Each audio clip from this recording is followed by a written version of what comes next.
Hello everyone, my name is Sumaira Banu. I'm currently in my second year of studying computer science and engineering at Srinivasa Ramanujan Institute of Technology. Now I'll be discussing the efforts to protect ozone layer with some case study, that is Montreal Protocol. So let us see what is the table of my content, like what is the outline. First introduction, causes, some measures, case study, and finally conclusion. Right, starting from the first slide, which is the introduction. What is a ozone layer? Ozone layer is nothing but a region of the Earth's stratosphere about 15 to 35 kilometers above the surface, which is made up of O3 molecule, which is known as ozone molecule. It absorbs most of the sun's harmful uh, UVB, UVC radiations, protecting human health, ecosystems, and agriculture from this UV damage.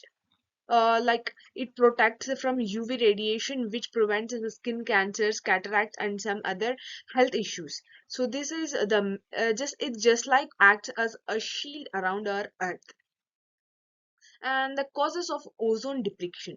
Ozone depletion is a thinning of the ozone layer, which will be causing by some human acts as well as some naturally, like first one is chlorofluorocarbons used in refrigerations and aerosols, break down the ozone in stratosphere, and halogens, which contains bromine, which is more destructive than chlorine, and HCFCs, which are transitional substitutes of chlorofluorocarbons, still contribute to some ozone damage.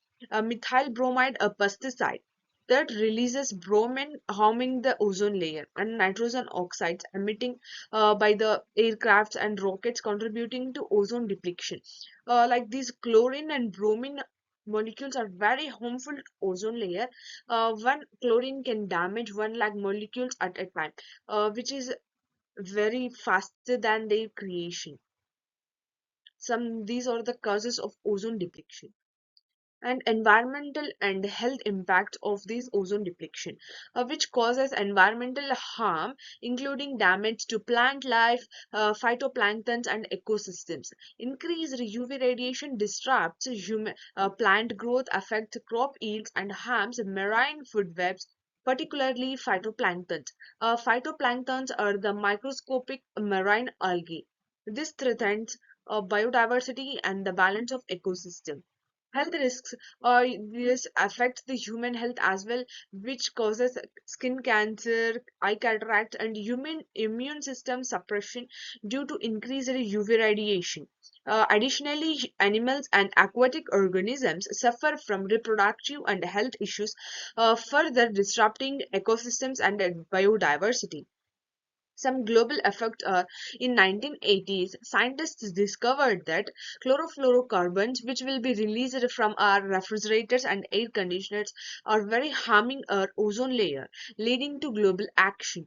The Wien Convention in 1985 set the stage for cooperation, while the Montreal Protocol in 1987 created a binding agreement to phase out the ozone depletion substances, which are very harmful to the ozone layer. The protocol has been highly successful in reducing these substances and aiding the ozone layer's recovery too. Next one is protecting the ozone layer. Here are some of the measures how to protect the ozone layer. Providing public awareness. We should let the people know what are the disadvantages will be faced due to ozone depletion. And the second one is ozone layer recovery efforts, like Montreal protocol. Some protocols have to be implemented which will be used for the recovery of this ozone layer.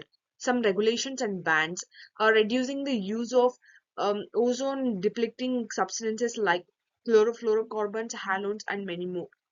Measures to protect ozone layer include phasing out of ODSs, like chlorofluorocarbons, to Montreal Protocol, protecting eco-friendly alternatives, enforcing regulations. Public awareness, ongoing research, and global cooperation are the key for preserving this ozone layer and supporting its recovery too. This is the case study I have mentioned, that is Montreal Protocol. It is an international treaty signed in 1987 to protect the ozone layer by phasing out ozone depletion substances like chlorofluorocarbons.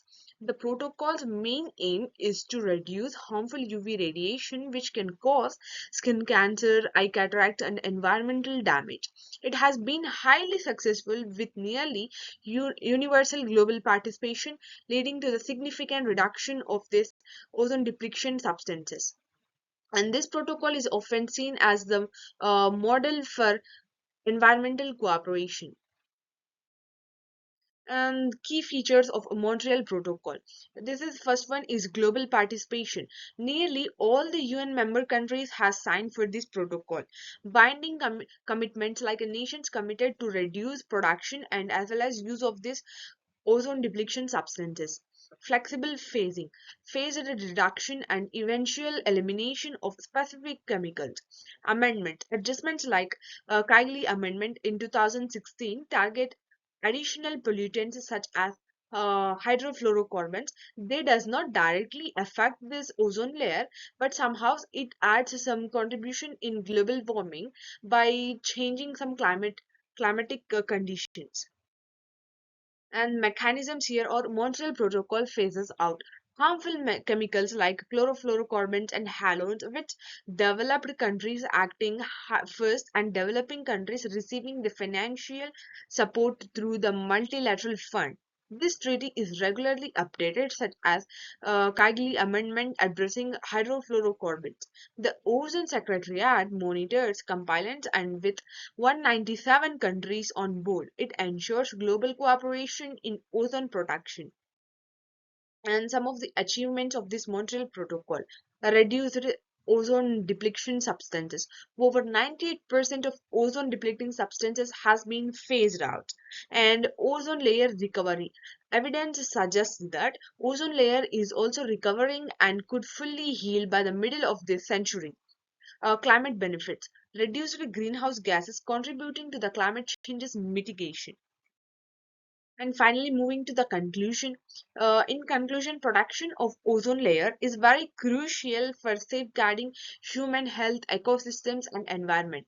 And I have told you earlier that it just acts like a shield around our earth, which is very essential for all of us, all of the living organisms on the earth, to protect ourselves from the harmful UV rays from the sun. Through international cooperation, particularly this Montreal Protocol, significant progress has been made in phasing out harmful ozone depleting substances. Continued global efforts, research, and the use of alternative technologies will be vital to ensuring of this recovery of ozone layer and protecting future generations from this harmful effect of ozone depletion. So thank you for your attention.